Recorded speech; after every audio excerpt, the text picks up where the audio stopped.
enjoy a state of health and happiness. So today I welcome Gaurav Chauhan sir to this beautiful platform. Welcome sir, आपका स्वागत है. कैसे हैं? बहुत बहुत धन्यवाद आशीष, मैं एकदम बढ़िया, आप बताएं. बहुत सुंदर, और मैं भी अच्छा हूँ, महसूस कर रहा हूँ और आपकी ऊर्जाओं के साथ आज जुड़ रहा हूँ. तो लेट मी टेल यू, आज गौरव चौहान सर हमारे साथ है और सिंपल है उनका कहना कि अगर हमारी एनर्जी अगर बैलेंस है तो बाकी हम अपनी हेल्थ को और हीलिंग को बड़ा इजीली बैलेंस कर सकते हैं. और आप देखेंगे भी, जब मैं भी गौरव जी से मिला था तो I was attracted to his energy. So that's why today he is with us to share some of his energy with all of अस.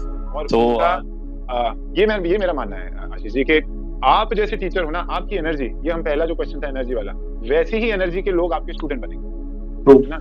जो आपकी एनर्जी को मैच नहीं कर पा रहे ना, वो थोड़े दिन ही रहेंगे और वो आपसे ऐसे अलग हो जाएंगे कि जैसे गधे के सर से सींग, एकदम भूल जाएंगे. और आप भी उनको करेक्ट. तो वैसा है. और वो जो एनर्जी मिली है वो आज भी, अगर मुझे मान लीजिए हम अगर नहीं है अभी भी टीचर स्टूडेंट नहीं है, पर कहीं ना कहीं मेरे मन में भी उनके लिए रिस्पेक्ट है उन लोगों के लिए, और उनके मन में भी मुझे दिखता है कि वो लोग रिस्पेक्ट करते हैं. तो एनर्जी बहुत ही जरूरी है और एनर्जी ही हमें आगे लेके जाएगी, है ना. हमारी जो ऊर्जा है, जैसे हम हीलिंग की बात कर रहे थे, क्योंकि मैं थेरेपी हम लोग करते हैं, और थेरेपी में क्या होता है कि कई बार टच करना भी पड़ता है, क्योंकि उससे ही आपको किसी को ट्विस्ट कराना है ना, कहीं ना कहीं टच की जरूरत पड़ती है. तो उस टच से मेरी पॉजिटिव एनर्जी, जो हीलिंग एनर्जी है, उनमें गई, पर कहीं ना कहीं उनकी भी जो नेगेटिव एनर्जी है, जिसको हम बाहर निकालना चाहते थे, वो कहीं ना कहीं मेरे में भी आ गई. तो मेरा अभ्यास अगर स्ट्रॉन्ग है, मेरी टीचर्स ने मुझे जो सिखाया, अगर वो अच्छा और इट्स स्टिल विद मी, है ना, मैं भूला नहीं हूँ, तो मैं इस एनर्जी से फाइट कर पाऊंगा. नहीं तो this will take over me. ये as a therapist I think बड़ा जरूरी है ऊर्जा को समझना. Very important. What I am getting out of it, जो अभी आपने बात की कि आपने लोन्स और वो सब चुकाया, तो what I am able to connect, जो आपने अभी एक बात की थी कि उस घड़े में कुछ होल्स हैं, अगर हम उसको भरेंगे नहीं तो हमारी एनर्जी जाती रहेगी. तो you field all those holes कहीं ना कहीं, मैं देखूं.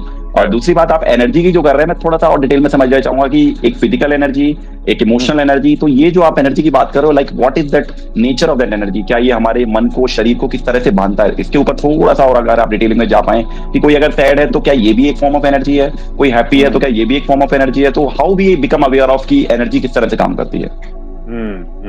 अच्छा, ऊर्जा को ना हम ऐसे समझते हैं हमारा ऑरा, ठीक है, इसको ऑरा मान लेते हैं. जैसे हम पुराने समय में किसी भी पिक्चर में, किसी भगवान की पिक्चर में, भगवान राम के पीछे कैसे गोला बना होता है, शिव जी के पीछे गोला, ये सबके ऑरा है, हम सभी के ऑरा है. अब ये जो हमारी फिजिकल बॉडी, जो मैं आपको देख पा रहा हूँ, आप मुझे देख पा रहे हैं, ये अन्नमय कोश है ना. इसके आप ये समझ लो करीब 3-4 इंच ऊपर हमारे सराउंडिंग में एकदम इसी शेप की एक ऑरा भी है, ऊर्जा है ना. और ये तो अब आप देखो साइंटिफिकली भी प्रूव हो गया है. अगर हम ऐसा में ही देखें, वहाँ पे ऑरा मशीन है जो आपको बताएगी कि आपके अराउंड क्या है. तो वो जो ऊर्जा है ना, अगर वो कम हो जाती है, तो आप ये सोचो कि आपके अराउंड एक, जिसे हम इम्यूनिटी भी बोलते हैं, आप इम्यूनिटी का चक्र है पूरे शरीर के अराउंड. कैसे होता है कि दो ही लोग उसी क्लास में बैठे हैं, एक ने छींक मारी, उसकी छींक से इन दो में से एक को बुखार या एक को जुकाम हो जाता है, दूसरा एकदम ठीक रहता है. तो वो जो ठीक है, उसका ऑरा अभी ठीक है, उसने अच्छे से सोकर खा पी कर अच्छा शरीर अपना तैयार रखा. और ये जो दूसरा है, इसने कहीं ना कहीं या तो नींद में कमी रह गई, खाने में कमी रह गई. ये मैं बहुत ही बेसिक तरीके से एनर्जी पे बात कर रहा हूं. कहीं ना कहीं किसी कमी की वजह से उसकी ऊर्जा में क्रैक आ गया, जिसकी वजह से ये वायरस बहुत आसानी से चला है ना. तो एक तो ये हो गया. दूसरा, अब हम अपनी ऊर्जा, जैसे हमने बोला नेगेटिव एनर्जी और पॉजिटिव एनर्जी, है ना, दो हैं. हम सब में दोनों है, ऐसा मान के चलते हैं. हमें नेगेटिव और पॉजिटिव दोनों. किसका पलड़ा भारी है, इसको हमने ज्यादा एनर्जी दे रहे हैं. अब मान लीजिए आप, मेरे मन में एक नेगेटिव थॉट आया कि अरे यार, आशीष जी तो एकदम संपन्न है और मेरे में ये कमी है, मेरे जीवन में ये कमी है, ऐसे मान लेते हैं ना एक बार. तो वो नेगेटिव थॉट मैं किसको फीड कर रहा हूँ? मैं नेगेटिविटी को फीड कर रहा हूँ, तो उसका पल्ला भारी हो जाएगा और मेरी पॉजिटिविटी कम हो जाएगी. मुझे आपसे ईर्ष्या होने लगेगी, है ना, और नीचे चला गया. मैं अब ऐसा कुछ करना चाहूंगा कि अपना भला तो नहीं, अब मैं आपका बुरा करना चाहूंगा, मैं और नीचे चला गया, है ना. तो ये नेगेटिविटी. तो जब हम ये समझ पाए कि मुझे दूसरे से ईर्ष्या नहीं करनी है ना, मुझे अपने आप को अपलिफ्ट करना है, वो पॉजिटिविटी वाली बातें हैं कि अच्छा, मेरे में वो सब नहीं है जो आशीष जी में, मेरे में है क्या, what is it that I have and I work on that. और धीरे धीरे मैं पॉजिटिविटी को बढ़ाता जाऊंगा और मेरी नेगेटिविटी कम होगी. तो यही इमोशनल लेवल पे भी होता है ना. हम कैसे किसी से प्रभावित होते हैं, पॉजिटिवली और नेगेटिवली, है ना. ऐसे ही फिजिकल लेवल पे हो गया, मेंटल लेवल पे हो गया, स्पिरिचुअल लेवल पे हो गया. आप देखो, अब अगर मैं सदगुरु से, है ना, किसी हायर वाले से अगर मैं नेगेटिव सोचने लगूं कि अरे यार, ये तो बड़ा पैसा कमा रहे हैं, कितना बढ़िया, मेरा कुछ नहीं हो रहा, हम यहाँ हैं, ऐसा कुछ नहीं.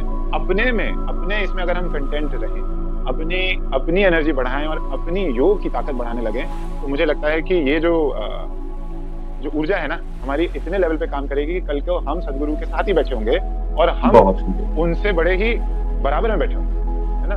ये वाली फीलिंग हो कि मैं मेरे लेवल पे, अपने लेवल पे मैं भी सदगुरु की हूँ, है ना। जब वो लेवल आ जाएगा, सोच आ जाएगी, तो बहुत ही सब एक कोई किसी से ईर्ष्या ना करे, है ना। आज दुनिया में जितनी लड़ाई चल रही है ना, चाहे गाजा में है, चाहे रशिया में लड़ाई चल रही है, यूक्रेन में, वो सब क्या है, किसी एक आदमी की दूसरे से ईर्ष्या, है ना। किसी को लग रहा है कि दूसरे की थाली में ज्यादा है, बस मुझे उसकी थाली से चाहिए, वही लड़ाई पूरी दुनिया में। करेक्ट। तो यही है। यस, आप बिल्कुल सही कह रहे हैं। और जो मैं समझ पा रहा हूँ, आपने बोला बहुत सुंदरता के साथ कि हम दूसरे को अलग समझ रहे हैं, इसलिए उसके लिए गलत सोचने का कोशिश कर रहे हैं। तो एक वो लाइन है ना सिंपल सी कि वसुदेव कुटुंबकम, कि जैसे हम अपनी फैमिली के साथ कभी किसी को बुरा नहीं करते। जैसे आप मेरे अगर फ्रेंड है तो मैं आपको क्यों डिस्टर्ब करूंगा, सिंपल सी बात है। मेरा राइट हैंड कभी मेरे लेफ्ट हैंड को क्यों परेशान करेगा। और मुझे लगता है योग भी कहीं ना कहीं हमें वो वननेस ही देता है, वो एक यूनियन, एक हमें हमारे भावों को और पवित्र करता है कहीं ना कहीं। सो बहुत सुंदर है और बहुत सुंदरता के साथ आप बता रहे हो इन चीजों को। So next moving on to कि जैसे आपने ये बताया, तो आप अपनी ऊर्जा को मेंटेन करने के लिए, if you would like to share कि व्हाट यू डू, आप अपनी ऊर्जाओं को, एक तो आपने साधना का पॉइंट कहा कि यार आई डू माई साधना, उसके अलावा भी आपने डाइट का एक मेंशन किया, एक एक्सरसाइज का मेंशन किया बहुत जनरल लेवल पे। इसके अलावा और व्यक्ति क्या क्या कर सकता है अपनी ऊर्जाओं को बहुत वाइब्रेंट रखने के लिए? Yes, any point on that? या मुझे आशीष जी इस पे ना वो बहुत अच्छा याद आ रहा है गीता का, भगवद गीता में, कि युक्त आहार विहारस्य युक्त चेष्टस्य कर्मसु युक्त स्वप्नवबोधस्य योगो भवति दुःखः। हाँ, तो अगर हम ये सब चीजों को एक सर्टेन लेवल पे मेंटेन करें, है ना, अपने आहार को, विहार को, जैसे आपने बताया, तो सुबह साधना 5 AM I make sure that I do my practice, है ना। उसके बाद 6 बजे से क्लासेस चालू, दिन में मेरी चाहे जितनी भी क्लासेस हो, चाहे 4 क्लास हो, चाहे 8 क्लास हो, 5 बजे का टाइम मेरा टाइम। उसके बाद खाने में ध्यान रहता है, कोशिश रहती है कि सात्विक फूड रहे, कोशिश रहती है कि दिन में शुरुआत में मैं फ्रूट से शुरू करूँ, है ना। मान लीजिए चाय पीते हैं कई लोग, चाय से ना शुरू करें, मेरा बस ये मानना है कि चाहे नारियल पानी से शुरू, पर start something which is alkaline, acidic नहीं, अल्कलाइन फूड से शुरू करें। तो that's what I am doing. और फिर उसके बाद दिन में खा लिया तो कोशिश करता हूँ कि 2 ही बार खाऊं। तो एक मान लीजिए 11 बजे खा लिया, एक शाम को 7 बजे खा लिया, 2 बार अपना प्रॉपर फूड।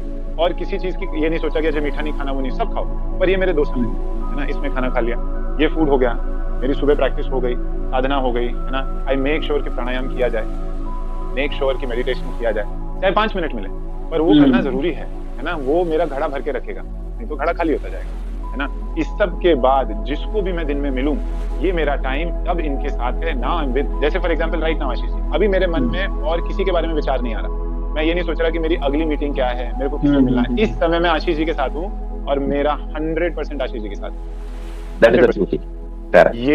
ये मैं हर सेशन में जिसको भी मिल रहा हूँ, जैसे जिसकी भी क्लास चल रही है, उस क्लास में मैं उन्हीं के साथ, अगली क्लास के बारे में नहीं सोच रहा, चाहे अगली आगे पीछे लेट हो जाए कुछ, पर अभी मेरा समय है और ये मेरा समय आपके लिए। तो इस अप्रोच से जब आप कोई काम करेंगे, तो कई बोलते हैं ना कि अरे आपको किससे प्यार है, या आप हु डू यू लव या who do you like. I like the person who I am with, right, जिसके साथ भी वही सब। Yes, what a beautiful answer you gave, है ना। यही मैं किसी से पूछ रहा था यार, ऐसा हो सकता है कि हर मूवमेंट में जो भी मिल रहा है हम उसको एक्सेप्ट करके आगे बढ़ सके, क्योंकि जनरली क्या होता है, we have our choices, like I like this, I don't like this, तो वहीं से हम बढ़ जाते हैं, कहीं ना कहीं हमारी कॉन्शियसनेस भी कहीं ना कहीं बढ़ जाती है। So much for joining, keep sharing this whole podcast of Gaurav sir and how he beautifully take us to this Anand Yatra of health and happiness. So thank you so much. Keep living, keep spreading this beautiful joy of happiness. Thank you. Desire to connect with people, to converse with people on their journey of yoga in search of bliss and their life transforming stories which can heal your body, mind and soul.